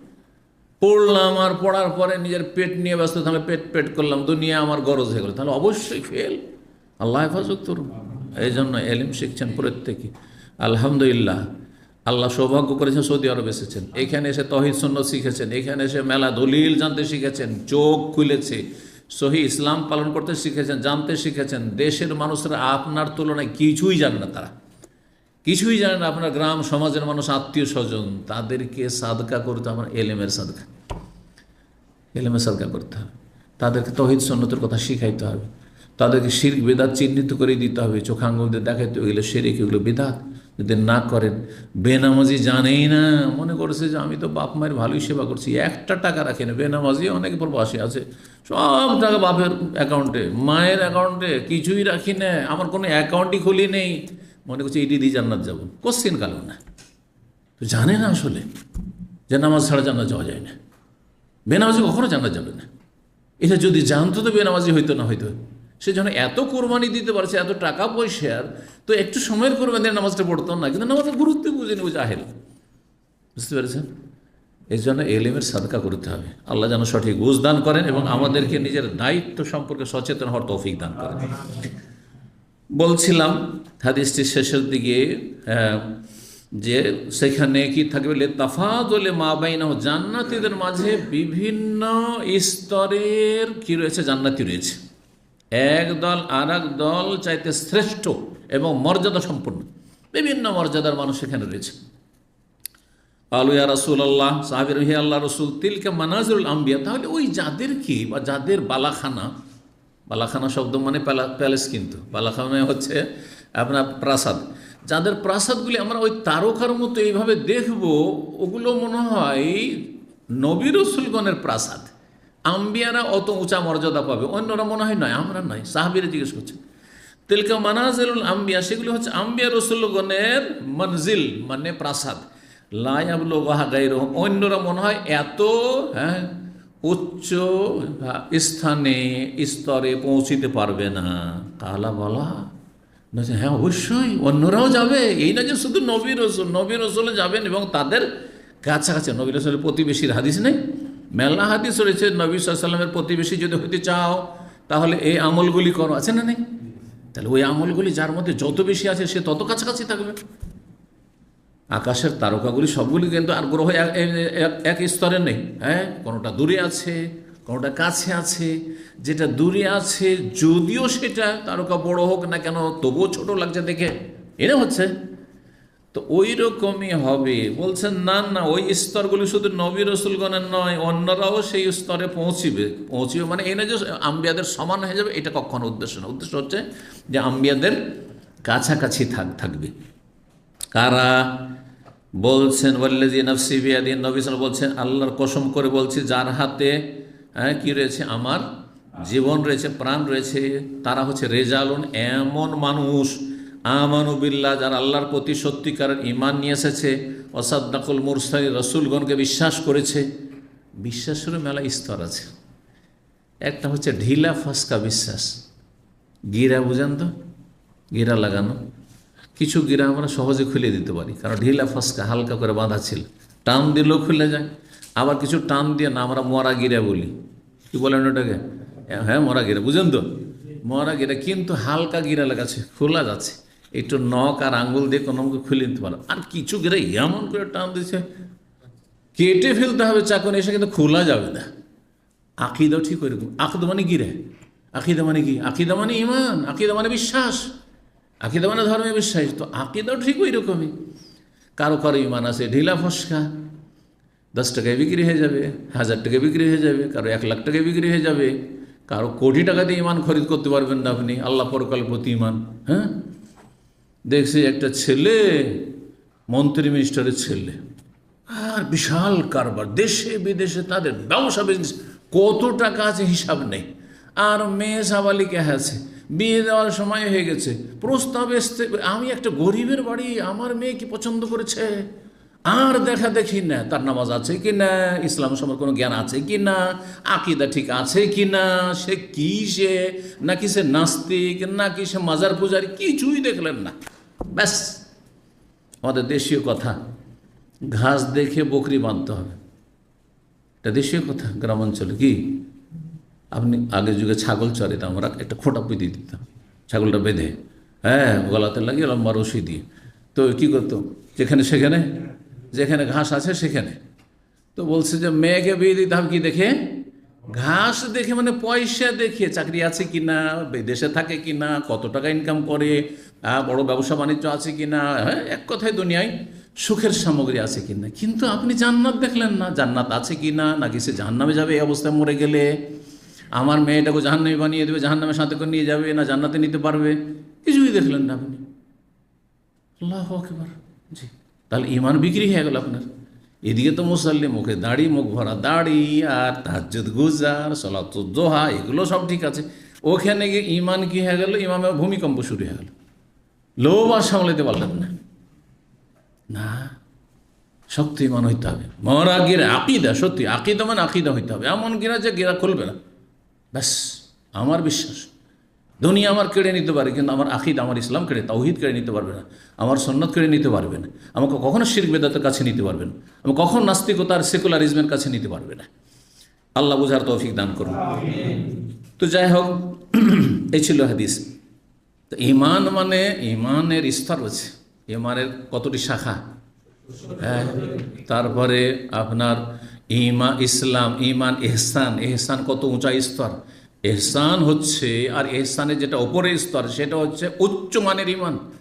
ইহসান আছে, আমরা ইবাদতবন্দি করছি বা জীবন লাইফ কাটাচ্ছি, আমরা কি এটা মনে করতে পারছি যে সবসময় আল্লাহ দেখছেন, সবসময় মনে আছে? যদি এইটাই মনে থাকবে তা গুনাহ কেন হবে?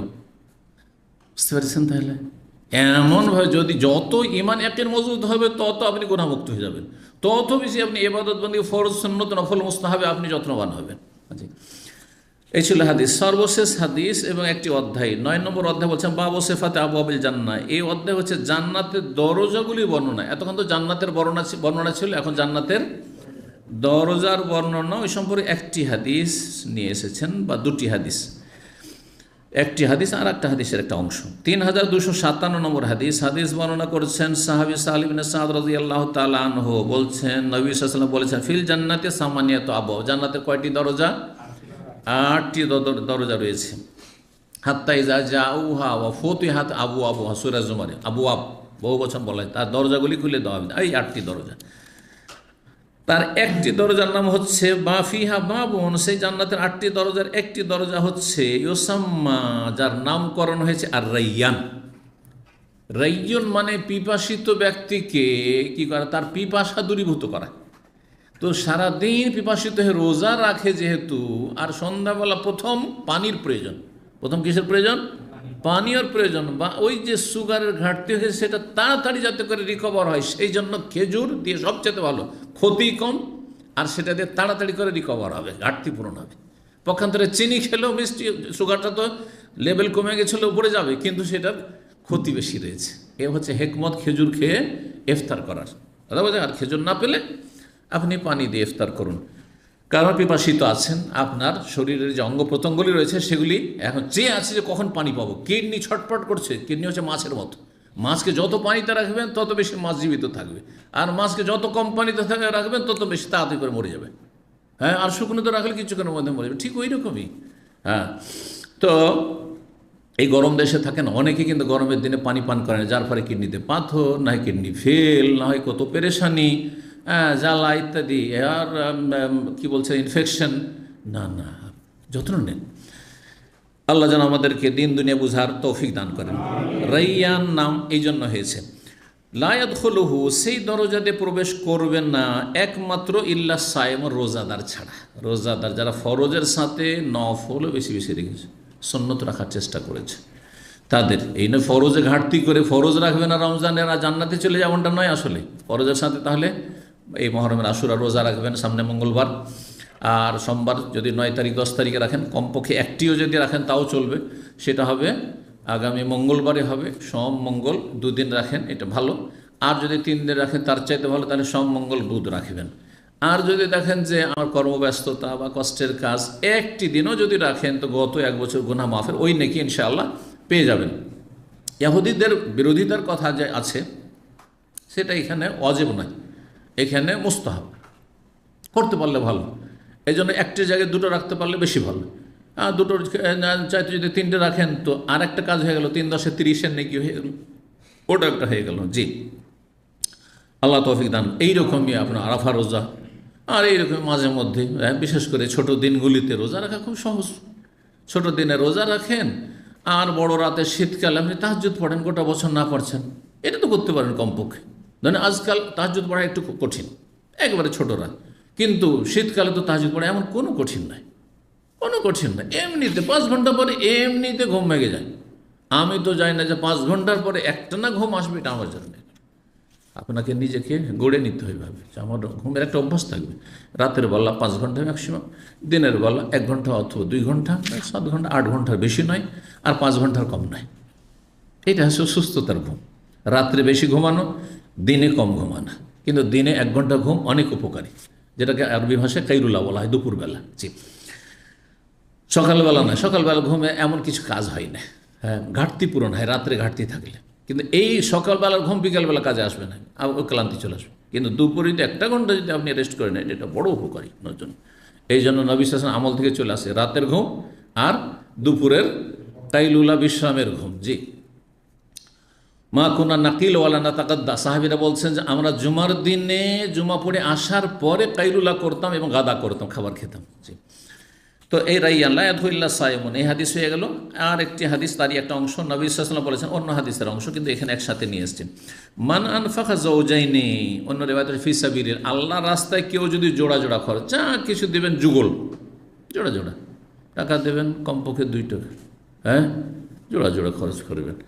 আর যে কোনো জিনিস দেবেন, আপনি খাবার দেবেন, 2 মিসকিনকে খাবার দেবেন, হ্যাঁ, যে কোনো কাজ জোড়া যদি করেন, দইয়া একটার তুলনায় 2টা ভালো, এরকম আর কি। দইয়া মিন বাবিল জান্নাত, জান্নাতের দরজাতে তাকে ডাকা হবে, জান্নাতের দরজা দিয়ে ডাকা হবে, আসো ইয়া আব্দুল্লাহ তাল, আইসো। জি, তো এই যে বাবুল জান্নাত, জান্নাতের দরজার কথা আসছে, তো জান্নাতের দরজা রয়েছে। ফিহি ওবাদা, এই হাদিসটি ওবাদা ইবনে সামিত রাদিয়াল্লাহু তাআলা তো বর্ণিত হয়েছে, নবী সাল্লাল্লাহু আলাইহি ওয়াসাল্লাম থেকে তিনি বর্ণনা করেছেন। এখানেই আজকের আলোচনা শেষ হচ্ছে। ওয়া জাযাকুমুল্লাহু খাইরান। আল্লাহ রাব্বুল আপনাদের এলিমে বরকত দান করেন, আমলে বরকত দান করেন, দিনে বরকত দান করুন, দুনিয়াতে বরকত দান করেন, রুজিতে বরকত দান করেন। আল্লাহ আপনাদের আমাদের সকলকে সমস্ত বালা মুসিবত, অনিষ্ট থেকে, অসুস্থতার থেকে, আর মানসিক শারীরিক পারিবারিক অশান্তি থেকে আল্লাহ হেফাজতে রাখেন। ভালো মানুষদের আল্লাহ হেফাজত করেন এবং ভালো মানুষদের দলে আমাদের শামিল হওয়ার তৌফিক দান করেন। আমাদেরকে জান্নাতি হিসেবে আল্লাহ কবুল করেন, জাহান্নামের আযাব থেকে রক্ষা করেন। সুবহান রাব্বিকা রাব্বিল ইজ্জাতি আম্মা ইয়াসিফুন ওয়া সালামুন আলাল মুরসালিন ওয়ালহামদুলিল্লাহি রাব্বিল আলামিন।